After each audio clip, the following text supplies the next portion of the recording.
How y'all's doing, young foodies? I bet y'all thinking, what's he doing dressed like that, wearing that stupid hat? Well, let me tell you. Today, we are gonna cook us up a storm. We're gonna cook us some Chili Con Carne. That's right, my friends. Some meat, some tomatoes, and a few other things as well. So let's get started. Time to wash your hands, put an apron on, and get in the kitchen.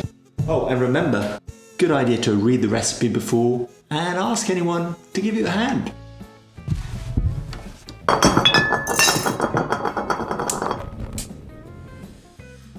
Okay, so what do we need?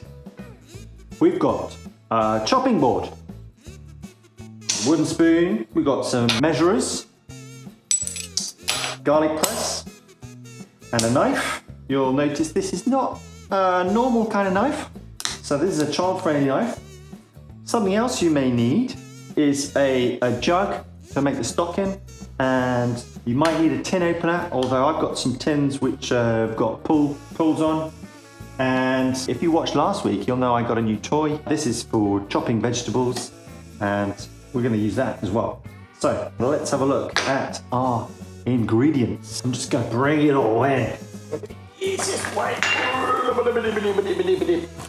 We've got the essential thing, some meat, onions, peppers, salt, pepper, chili sauce, tinned tomatoes, a stock cube. We've got some tomato paste, and I've also got some kidney beans and a bit of sweet corn too. It's slightly unorthodox to have sweet corn and chili, but that's how I roll. And I've got also some fresh herbs from the garden, which are optional, but you know, it always brings flavor when you've got some nice fresh herbs. So let's get cracking. Oh, and did you see this? It's actually not for the chili. Although some people do put chocolate in ragu sauce, this is a little nod to something we might be doing later. So stay tuned for another video for something a little sweet, because this week is somebody's birthday. I can't think whose birthday it might be. Anyway, right, let's get going. We're gonna prep the veg. But let's start off with our onion, and I'm gonna try this knife here. We want to start by peeling it, but actually the easiest way to peel onion, if you cut it like that in half and then cut the end off of it, then it's much easier to peel. There we go. Because sometimes onion can be really tricky to peel. Does onion make you cry? Makes me cry sometimes. There are some tips and tricks. You can put the onion in the freezer for 10 minutes. Not long enough to freeze it. There's another tip, and that is if you suck on a teaspoon while chopping it. That seems like a funny one to me. Sucking on a teaspoon. I'm not sure what that's about. Oh, here it comes. You see, actually that's another trick. If you don't cut the end off, apparently it's also less likely to make you cry. Because the bit that makes you cry is this end where the root comes out. I'm getting a bit teary-eyed. Getting a bit upset. Anyway, there we go. We've got our onions. Right, now we're going to put our mighty new tool to the test. Again, if you were here last week, you saw me use it already. Right, so that goes in there, and then this thing, brilliant, it goes down and chops it up like that. Look at that, chopped. So quick and so safe. Anyway, if you want to get one of these, there's I put a link below. Ooh. What happens, you see, it goes in and then it spins around and comes back up. Makes chopping onions super quick and super safe. How about that? Worked really well in the soup last week. Okay, Right, let's put that over there as well. Don't need that anymore. I'm a blubbery mess is what I am right now after those onions.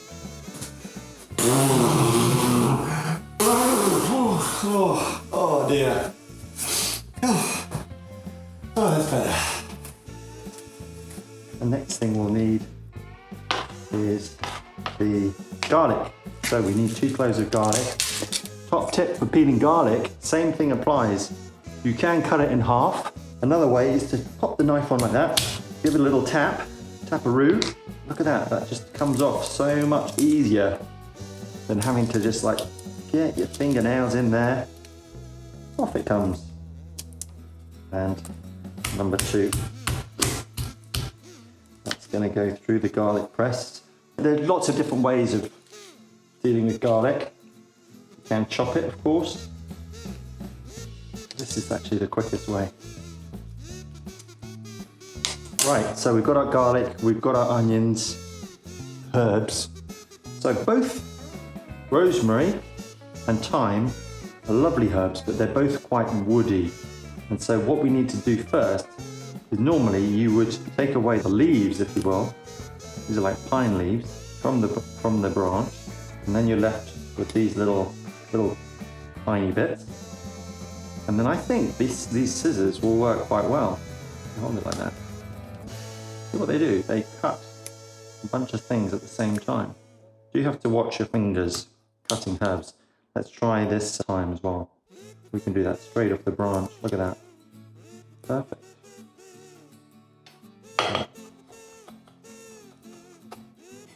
Okay, great. So we've got our herbs there, and now we're going to need to chop the peppers. So the recipe calls for 1 pepper, but actually we're going to use 2 because I like a bit of green pepper too. So we're going to go with both of these. Now, why I do this, there's a top tip with peppers. If you just cut it without the top, you can push the top in like that, and you don't have to struggle cutting around here. Let's do the same for this, and then we'll give them a bit of a wash. And the easiest way to chop up peppers is actually just to cut them into slivers like this. This knife is working really well on these. And then what you want to do is you get it into little stacks and then go the other way. It's called dicing because they're little squares, they're a bit like dice. Roll fast forward.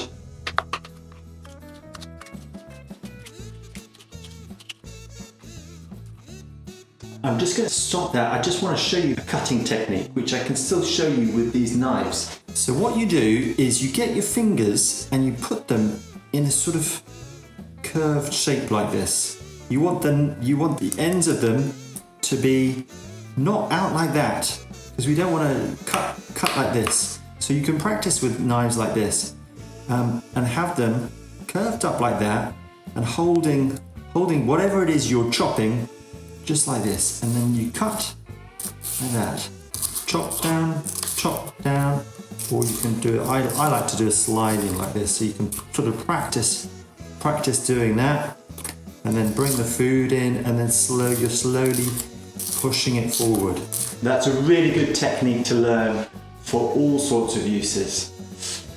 Great, right, now let's pack this up. I'll put it in a bowl and we'll move over to the cooking station. Okay, are we ready to get cooking? Almost there. Guys, I want to tell you, you've got to be super careful with the stove. Okay, with the hob. This one is gas, so there's going to be a flame, and we don't want anyone getting burned. So make sure your grown-up is here to give you a hand with this. Okay? You might want to stand on a stool or something so you're really in the right position to do it. Also, I forgot to show you the pot earlier when we looked at the kit at the beginning of the video. This is the one I'm going to use today, but you could use something like this. This would probably take twice the recipe. So you could do it something like that, or even in a slow cooker. Now, if you're going to do a slow cooker, you probably cook everything in this or in a big frying pan and then transfer it over to the slow cooker to finish all the cooking. But today we're going to use this, and we're going to turn it on. So So we're going to start off with a tablespoon of olive oil.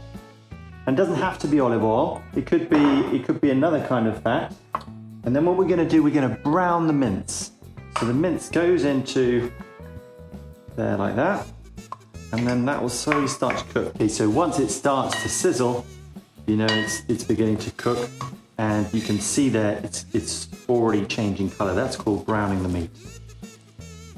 Okay, so as soon as that started to brown up like that, we can also put in the onions. And keep browning that.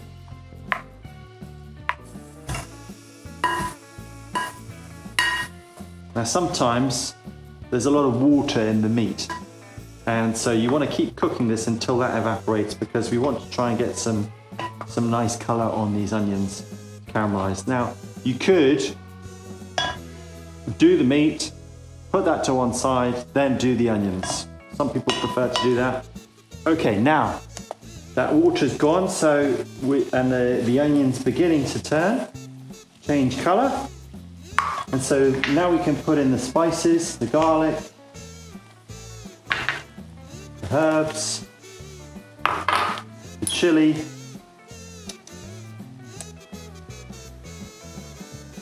the paprika. Now, I forgot to buy cumin, but that is also in the recipe. It's up to you. Look, spices and things like that, it's a personal preference as to who does what. And sometimes you can just use like a chili sauce, but we wouldn't put that in just yet. We'll put that in at the end to adjust the heat. We want it to be a bit hotter. It's smelling amazing now because the garlic is coming out and that's starting to cook down. Right, now, at this point, we can add our peppers. And then we want to keep that cooking for about another 5 minutes or so to start to cook those peppers.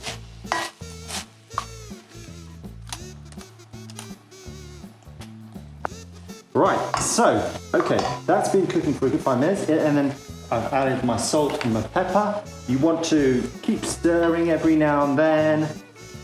Make sure it doesn't get stuck to the bottom. Now we're ready to put in the tomato. We'll start with the tomato paste. So we're going to do 2 tablespoons, and we can do that a bit like a tube of toothpaste, isn't it? 1,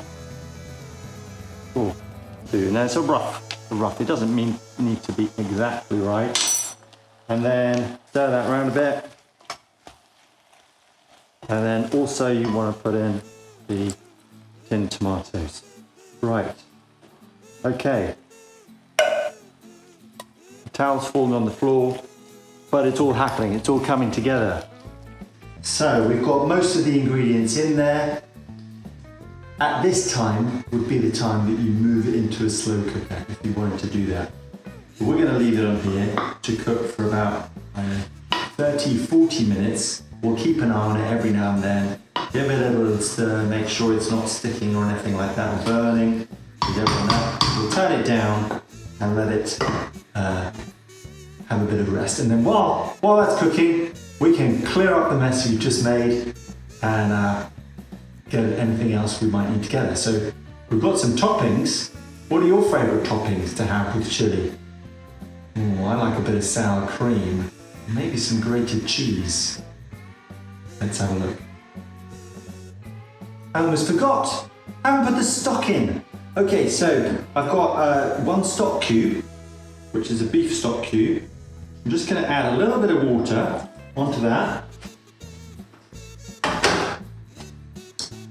Now the thing to bear in mind with stock is that it does usually tend to be quite salty.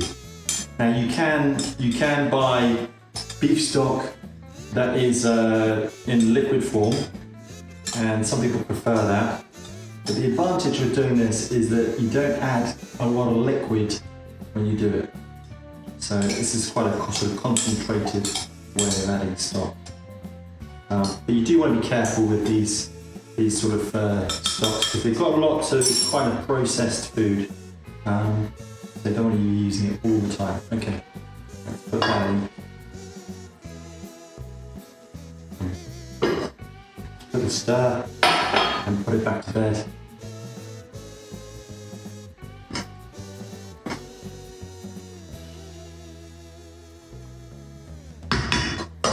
Okay, look at that. That's really nice come together. It's been cooking for about half an hour. Now, in the last 5-10 minutes, that's when you want to add the kidney beans. Don't add them too soon, because if you add them at the same time as everything else, then they end up turning to mush. So we just want to have them in there for the last 10 minutes of cooking.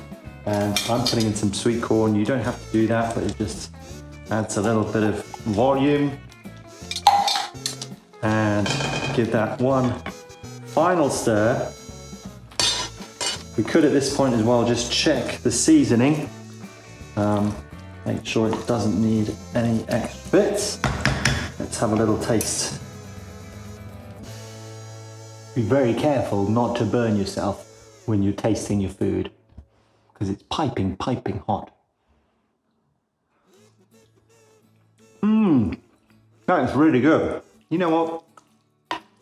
I don't think it needs anything else. It's all there. It's got spicy. We'll give it 5-10 more minutes. And keep sort of simmering down, and then we'll be good to go. Oh, I can't wait. Okay, here we go.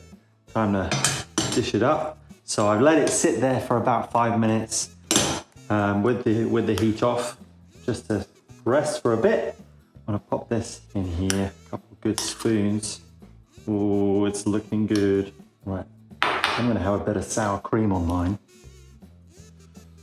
And some cheese. Oh, look at that.